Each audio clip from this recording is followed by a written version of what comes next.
जय गुरु जी। शुक्राना गुरु जी।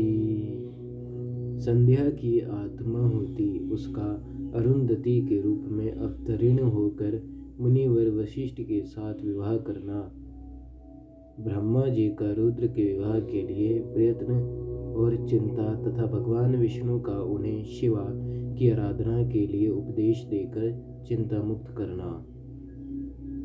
ब्रह्मा जी कहते हैं, नारद जब वर देकर भगवान शंकर अंतर्ध्यान हो गए तब धन्या संध्या भी उसी स्थान पर गई जहाँ मुनि मेधातिथि यज्ञ कर रहे थे। भगवान शंकर की कृपा से उसे किसी ने वहां नहीं देखा। उसने उस तेजस्वी ब्रह्मचारी का स्मरण किया जिसने उसके लिए तपस्या की विधि का उपदेश दिया था। महामुनि, पूर्व काल में महर्षि वशिष्ठ ने मुझ परमेष्ठी की आज्ञा से एक तेजस्वी ब्रह्मचारी का वेश धारण करके उसे तपस्या करने के लिए उपयोगी नियमों का उपदेश दिया था। संध्या अपने को तपस्या का उपदेश देने वाले उन्हीं ब्रह्मचारी ब्राह्मण वशिष्ठ को पति रूप में मन में रखकर उस महायज्ञ में प्रज्वलित अग्नि के समीप गई। उस समय भगवान शंकर की कृपा से मुनियों ने उसे नहीं देखा।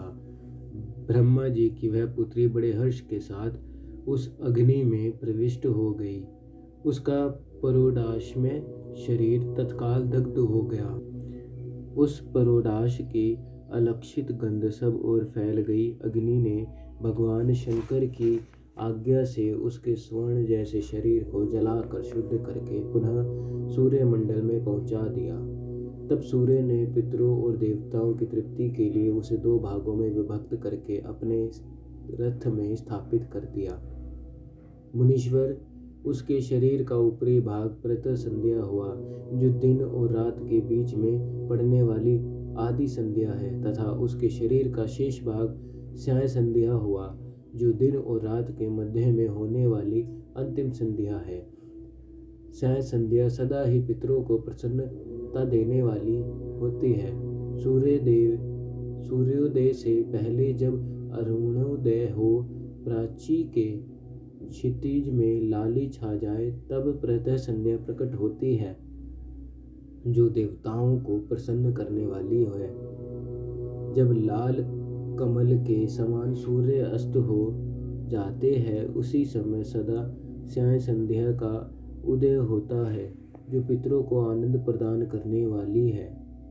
परम दयालु भगवान शिव ने उसके मन सहित प्राणों को दिव्य शरीर से युक्त देहधारी बना दिया। जब मुनि के यज्ञ की समाप्ति का अवसर आया, तब वह अग्नि की ज्वाला में महर्षि मेधातिथि को तपाए हुए स्वर्ण की सी कांति वाली पुत्री के रूप में प्राप्त हुई। मुनि ने बड़े आमोद के साथ उस समय उस पुत्री को ग्रहण किया। उन्होंने यज्ञ के लिए उसे नहलाकर अपनी गोद में बिठा लिया। शिष्यों से घिरे हुए महामुनि मेधातिथि को वहाँ बड़ा आनंद प्राप्त हुआ। उन्होंने उसका नाम अरुंधति रखा। वह किसी भी कारण से धर्म का अवरोध नहीं करती थी, अतः उसी गुण के कारण उसने स्वयं यहाँ त्रिभुवन विख्यात नाम प्राप्त किया। देवर्षि यज्ञ को समाप्त करके कृतकृत्य हो, वह मुनि पुत्री की प्राप्ति होने से बहुत प्रसन्न थे और अपने शरीर और शिष्यों के साथ आश्रम में रहकर सदा उसी का लालन पालन करते थे। देवी अरुंधति चंद्रभागा नदी के तट पर तपस्सारण्य के भीतर मुनीश्वर मेधातिथि के उस आश्रम में धीरे धीरे बड़ी होने लगी। जब वह विवाह के योग्य हो गई, तब मैंने विष्णु तथा महेश्वर ने मिलकर मुझ ब्रह्मा के पुत्र वशिष्ठ के साथ उसका विवाह कर दिया। ब्रह्मा, विष्णु तथा महेश के हाथों से निकले हुए जल से शिप्रा आदि 7 परम पवित्र नदियां उत्पन्न हुई। मुनि मेधातिथि की पुत्री महासाध्वी अरुंधति समस्त पतिव्रताओं में श्रेष्ठ थी।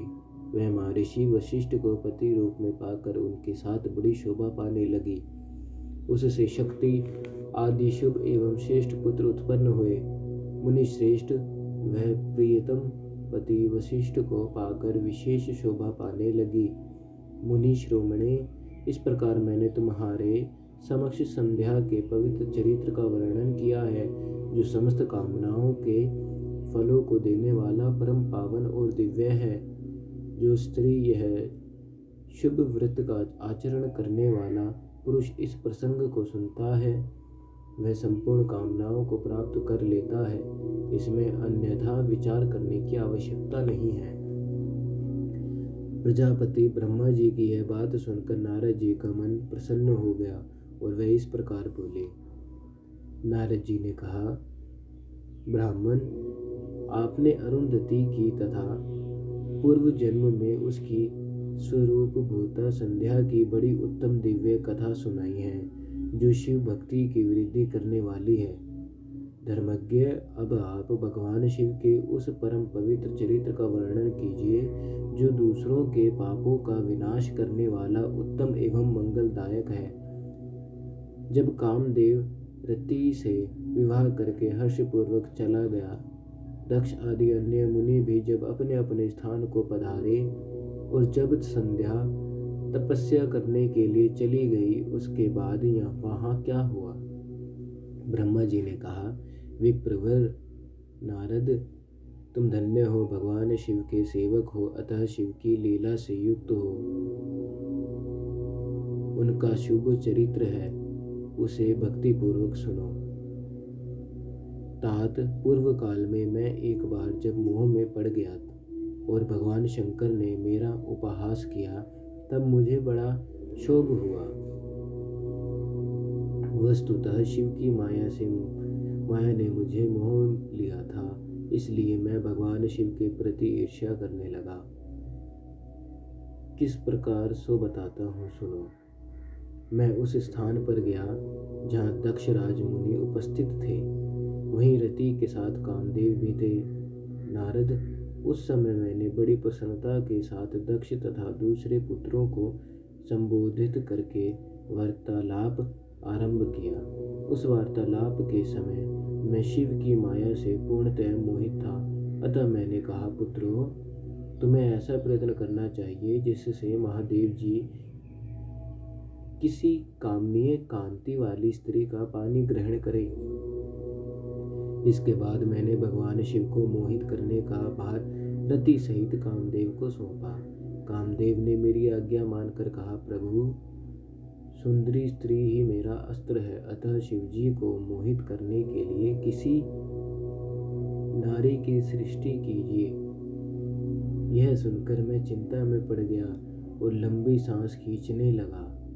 मेरे उस निश्वास से राशि राशि पुष्पों से विभूषित वसंत का प्रादुर्भाव हुआ। वसंत और मलयानील यह दोनों मदन के सहायक हुए। इनके साथ जाकर कामदेव ने वामदेव को मोहने की बारंबार चेष्टा की, परंतु उसे सफलता न मिली। जब वह निराश होकर लौट आया, तब उसकी बात सुनकर मुझे बड़ा दुख हुआ। उस समय मेरे मुख से जो निश्वास वायु चली, उससे मार्गणों की उत्पत्ति हुई। उन्हें मदन की सहायता के लिए आदेश देकर मैंने पुनः उन सबको शिव जी के पास भेजा, परंतु महान प्रयत्न करने पर भी वे भगवान शिव को मुंह में न डाल सके। काम सपरिवार लौट आया और मुझे प्रणाम करके अपने स्थान को चला गया। उसके चले जाने पर मैं मन ही मन सोचने लगा कि निर्विकार तथा मन को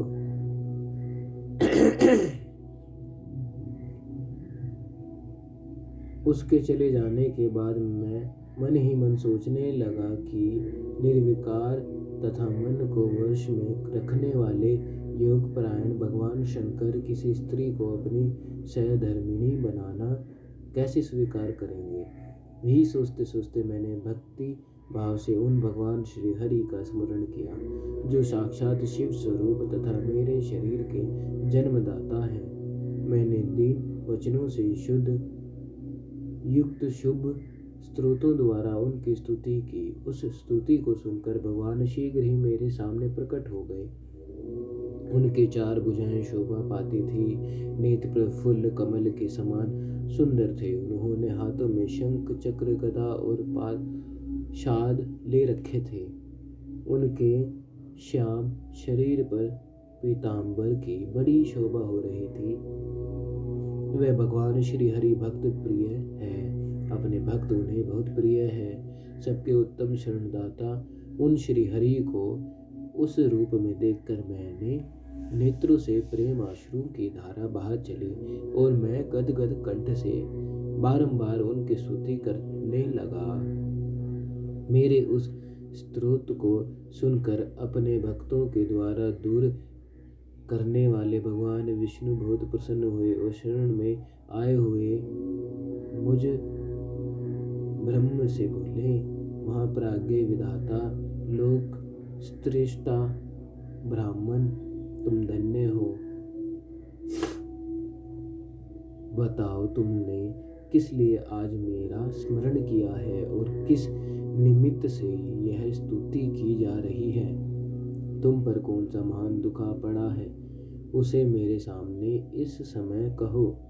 मैं वह सारा दुख मिटा दूंगा। उस विषय में कोई संदेह या अन्यथा विचार नहीं करना चाहिए। तब ब्रह्मा जी ने सारा प्रसंग सुनाकर कहा, केशव, यदि भगवान शिव किसी तरह पत्नी को ग्रहण कर ले तो मैं सुखी हो जाऊंगा। मेरे अंतःकरण का सारा दुख दूर हो जाएगा। इसलिए इसी के लिए मैं आपकी शरण में आया हूँ।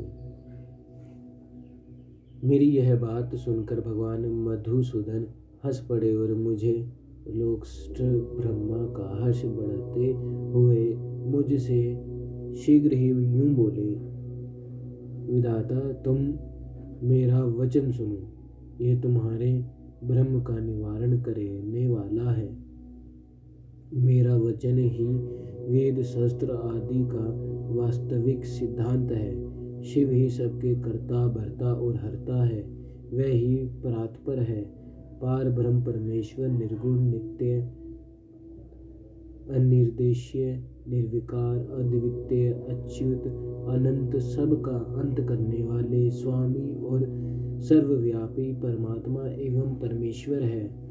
सृष्टि, पालन और संहार के कर्ता, तीनों गुणों को आश्रय देने वाले, व्यापक, ब्रह्मा, विष्णु और महेश नाम से प्रसिद्ध, रजोगुण, सत्वगुण तथा तमोगुण से परे, माया से ही भेद युक्त प्रतीत होने वाले, निर्ही माया रहित, माया के स्वामी या प्रेयक, चतुर, सगुण, स्वतंत्र, आत्मानंद स्वरूप, निर्विकल्प, आत्माराम, निर्द्वंद, भक्त परवश, सुंदर विग्रह से सुशोभित योगी, नित्य योग परायण, योग मार्ग दर्शक, गर्वहारी, लोकेश्वर और सदा दीन वत्सल है।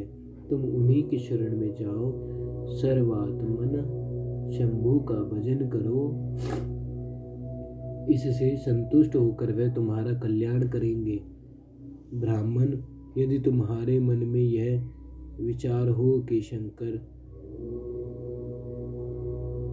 पत्नी का पानी ग्रहण करें तो शिवा को प्रसन्न करने के उद्देश्य से शिव का स्मरण करते हुए उत्तम तपस्या करो।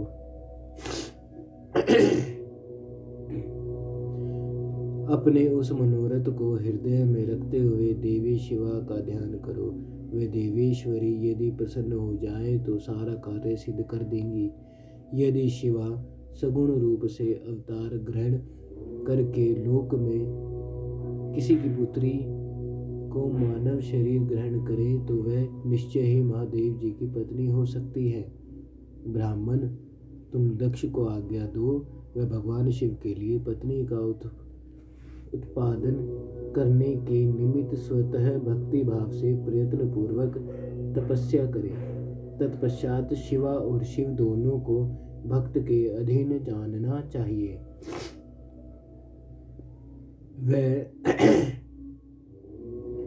वह निर्गुण पार ब्रह्म स्वरूप होते हुए भी स्वेच्छा से सगुण हो जाते हैं। विधेय भगवान शिव की इच्छा से प्रकट हुए हम दोनों ने जब उनसे प्रार्थना की थी, तब पूर्व काल में भगवान शंकर ने जो बात कही थी उसे याद करो। ब्राह्मण अपनी शक्ति से सुंदर लीला विहार करने वाले निर्गुण शिव ने स्वेच्छा से सगुण होकर मुझको और तुमको प्रकट करने के पश्चात तुम्हें तो सृष्टि कार्य करने का आदेश दिया और उमा सहित उन अविनाशी सृष्टिकर्ता प्रभु ने मुझे उस सृष्टि के पालन का कार्य सौंपा। फिर नाना लीला विशारद उन दयालु स्वामी ने हंसकर आकाश की ओर देखते हुए बड़े प्रेम से कहा, विष्णु, मेरा उत्कृष्ट रूप इन विधाता के अंग से इस लोक में प्रकट होगा, जिसका नाम रुद्र होगा। रुद्र का रूप ऐसा ही होगा जैसा मेरा है।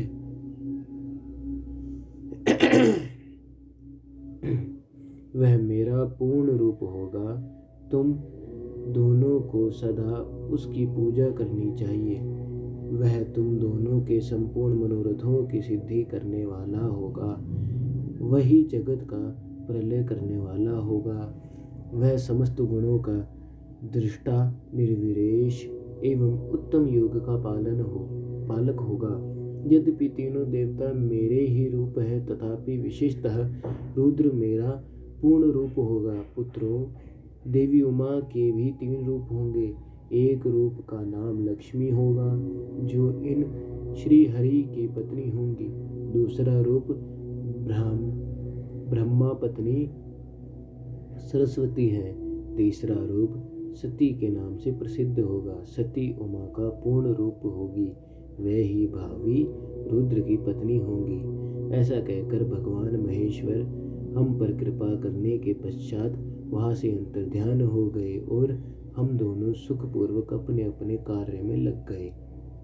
ब्राह्मण, समय पाकर मैं और तुम दोनों सपत्नी हो गए और साक्षात भगवान शंकर रुद्र नाम से अवतरण हुए। वे इस समय कैलाश पर्वत पर निवास करते हैं। ब्रजेश्वर अब शिवा भी सती नाम से अवतरण होने वाली है, अतः तुम्हें उनके उत्पादन के लिए ही यत्न करना चाहिए।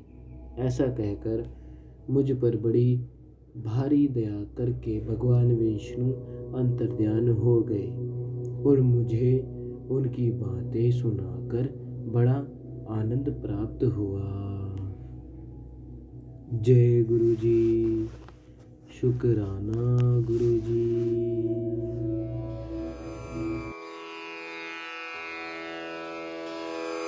जय गुरु जी की। अब हम मंत्र जाप करेंगे।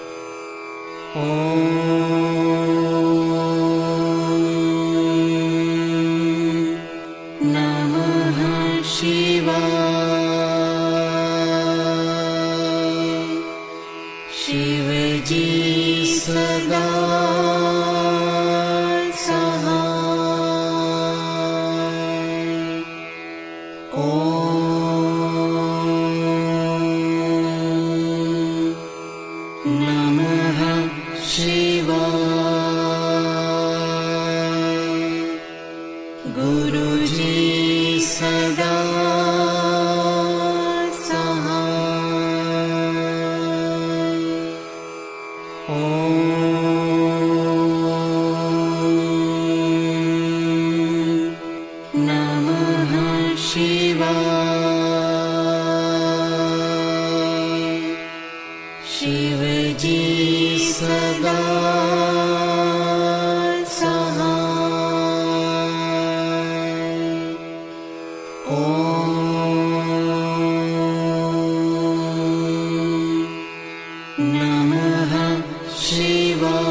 नमः शिवाय। शिव जी सदा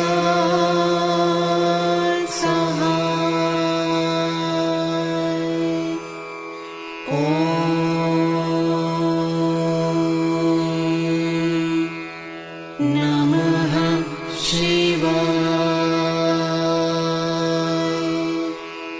गुरुजी सदा सहाय।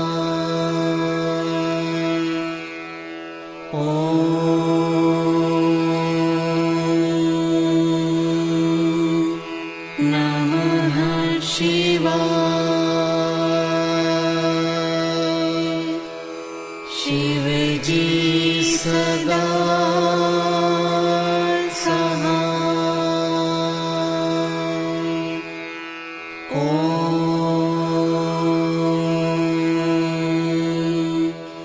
नमः शिवाय। गुरुजी सदा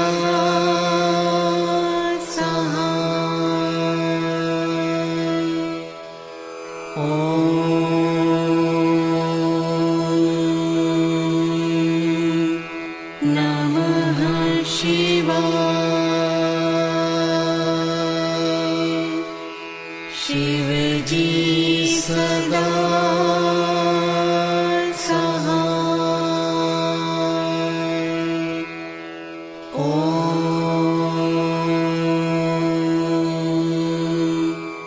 नमः शिवाय।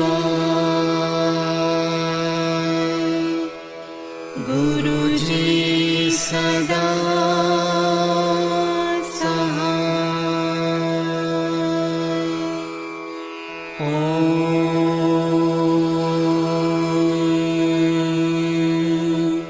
नमः शिवाय। शिव जी सदा सहाय।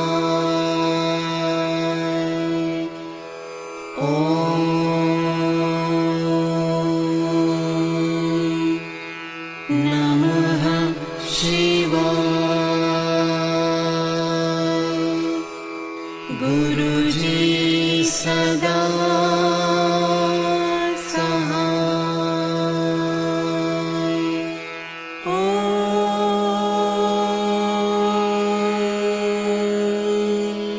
नमः शिवाय। शिव जी सदा सहाय।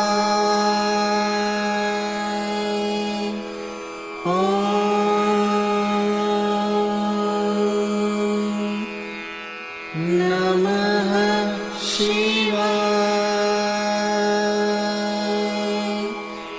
गुरुजी सदा सहाय।